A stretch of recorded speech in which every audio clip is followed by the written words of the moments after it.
समोर एक लाल पडदा आणि त्या दोन गाठा. पुढील तिकिटे मिळावी यासाठी चाललेली प्रेक्षकांची लगबग. प्रेक्षकगृहात पसरलेला मंद धुपाचा सुवास. मागे नैपथ्य आणि प्रकाश योजना सेट करण्याची चाललेली वर्दळ. हलकेच कानावर पडणारे म्युझिक. तिसरी घंटा.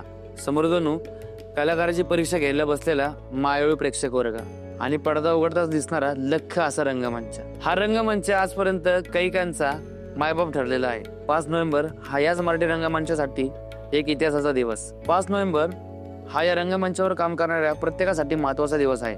आज हाच इतिहास आपण जाणून घेऊयात. 1843 साली सांगली येथे या मराठी रंगमंचाचा पाया रचला गेला.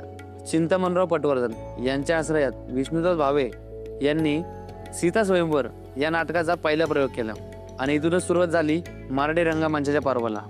दरवर्षी याच दिवशी या रंगमंचाची प्रदीर्घ काळ सेवा करणाऱ्या कलाकाराला विष्णुदास भावे हा पुरस्कार देऊन गौरविण्यात येते. प्रत्येक मराठी माणसाने हा इतिहास शेअर करायला नक्की विसरू नका.